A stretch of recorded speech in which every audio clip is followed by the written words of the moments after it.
Long before Spotify playlists and Billboard charts, Africa already had its own sound. A sound of survival, resistance, and celebration. In Ghana, the 1960s gave us highlife, smooth guitars, horns, and melodies that made the world dance. Highlife wasn't just music, it was freedom. A soundtrack for a nation finding its voice. Meanwhile, in Nigeria, something more rebellious was brewing. Fela and Kuti, the man, the myth, the revolutionary. Fela didn't just play music, he declared war with his saxophone. Afrobeats was raw, dangerous and fearless, a weapon against corruption and oppression.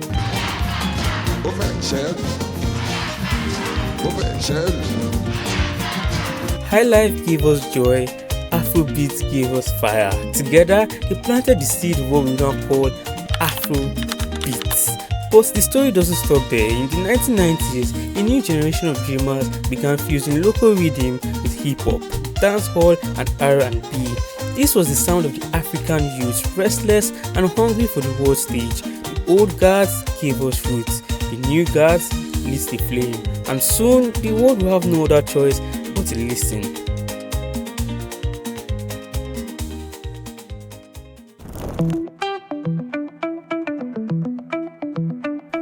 The year was 1999. Nigeria just returned to democracy after decades of military rule. A new generation of Nigerians were free, restless, and ready to dance, but their sound wasn't polished yet. It was raw, experimental, and a blend of everything they could touch. Let's enter the pioneers of the new era, the Plantation Boys. Two-Face Idibia, Blackface, and Faze who fused R&B melodies into Naija street soul. Their breakup gave us Two-Face's African Queen, a love song so pure it crossed borders and became the first Nigerian anthem of the 2000s to truly travel. But the streets had a different energy. From Ajegunle came Daddy Shoki and Ghetto sound, blending dancehall and galala moves. Then came Mad Melon and Mountain Black. Danfo drivers, Orisha Femi proved that Afrobeats wasn't just for the elite, it belonged to the people. I am a Danfo driver, swung.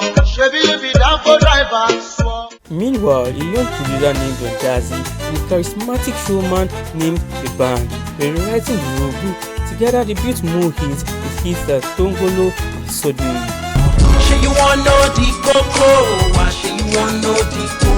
The band's harmonica and Don Jazzy's beats caused global attention. By 2012, Oliver Twist was breaking into the UK charts, even catching Kanye West's eyes.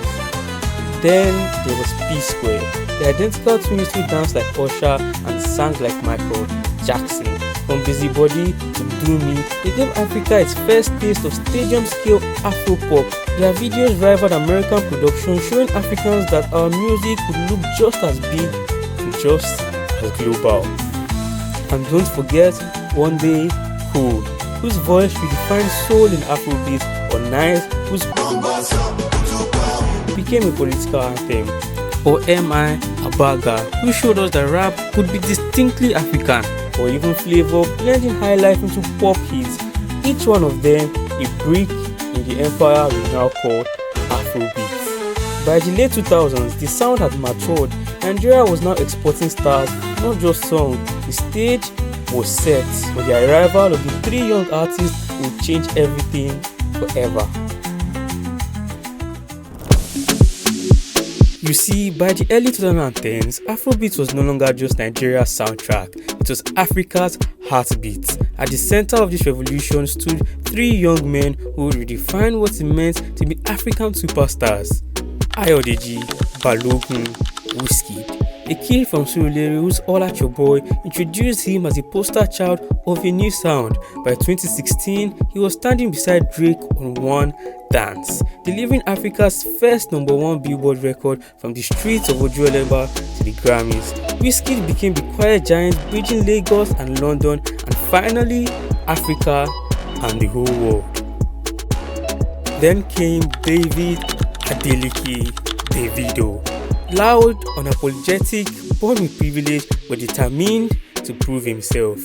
Davido was a declaration that he would not be ignored, and the anthems like Fall and If, Davido was not just topping charts, he was building bridges across Africa, from Johannesburg to Accra and later across the whole world. And then the rebel, Damini Ogulu, Burna Boy, Afrofusion incarnate. He blended Fela's fire with reggae, dancehall and hip-hop. For years he was misunderstood, even ignored, but then came Yeah, the anthem that accidentally rode Kanye West's wave but ended up standing taller than it. By 2020, Burna Boy was winning Grammys, headlining Madison Square Garden and becoming Africa's rock star philosopher.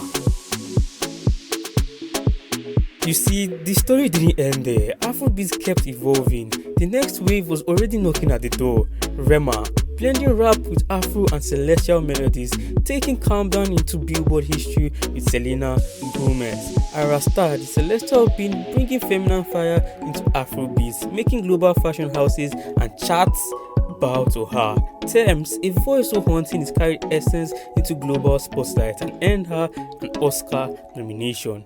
Fireboy, Omale, CK, Ashake, each pulling Afrobeat into the new shapes and sounds we see today. And today, Afrobeat is no longer knocking at the world's door, it's seated at the table. Coachella, Glastonbury, Madison Square Garden, the Billboard Top 100, the Grammys, FIFA World Cup, Spotify chart, from Lagos to London to Los Angeles. What started in the smoky clubs of Lagos and the ghettos of Ajegunle and the studios in Accra is now the soundtrack of the planet. Afrobeats isn't just music, it's freedom, it's survival, it's Africa's gift to the world.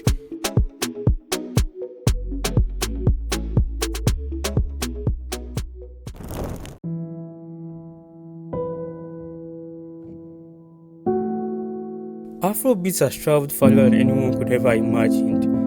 It is the sound of our laughter, our pain, our hustle, our joy, wrapped in rhythm and melody. This music carried us through dictatorship, poverty, and broken dreams. It reminded us of who we are, even when the world tries to silence us. And today, it tells the world something. Africa is not just surviving, it's thriving. But this story isn't finished yet. Afrobeats is still evolving. Somewhere in a small studio in Accra, in a crowded room in Lagos, in the heart of Kumasi or Port Harcourt, the next voice is recording right now. The next anthem is being born and the next superstar is dreaming. Like, comment, subscribe, and I'll definitely see you in the next one.